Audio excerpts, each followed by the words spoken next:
Baguio Diaries Log 2.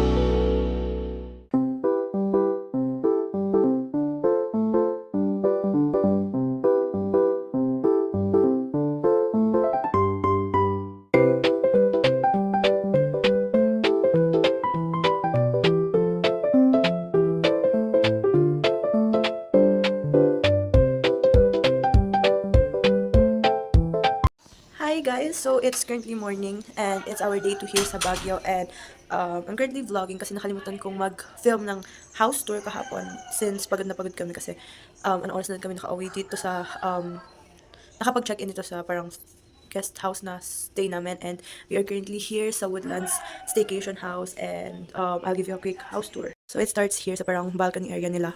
Yan, may view kayo na ganyan. And they have a little sitting area like this. And then of course, pasok ka sa house.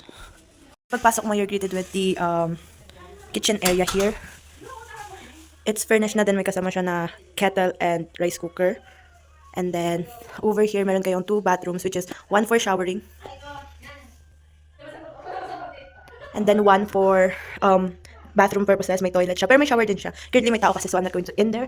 And then, you have this little kitchen space, which is stocked din siya. Meron siyang mga laman na pangluto, ganun. I mean, like, kitchenware, pero like, it's not stocked with anything. So, magdadala ka ng own food mo. And then, you have the dining table.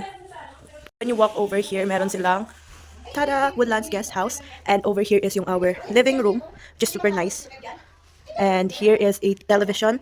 And here is actually connecting siya dun sa labas na pinakita ko sa inyo, which is more on like the balcony area. And ayun yung pinakita ko sa inyo guys earlier. Ayan. So nice, oh. You have like this view kapag gumising ka. It's a little, hindi naman siya sabihin ko hidden, but it's definitely quiet in here. So we have 4 rooms, isa dito, and 1 here. So all bedrooms have a bunk bed. And hindi ko napapasakin yung ibang rooms, but here's the room we're staying in. Say hi, guys! Hi! Video ba yan? Yes, pa.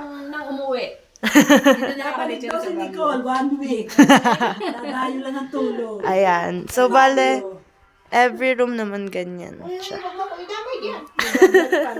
Eric po ang nanay ko. Ayaw na. Pati yun si RB. Para maganda. So, ganun lang siya lahat. Okay, so may special request. Pasukin ko daw yung room nila. So, eto yung isang room na, room 1.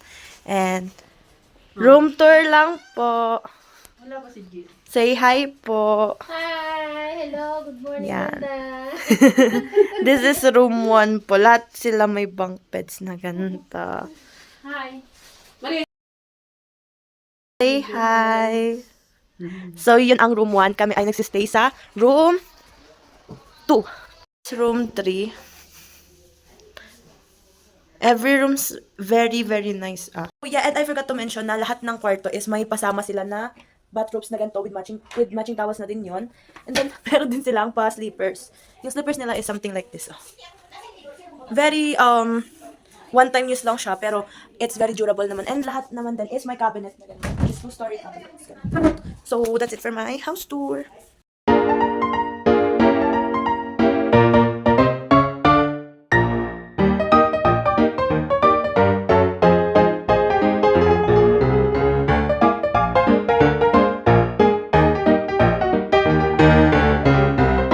Okay, check out time na. Oh my god. I'm sad to be leaving. So, bye-bye. And we're on to our next destination. Pauwi. And then, gala muna. Here's the upper area. Sa may parang lobby area nila.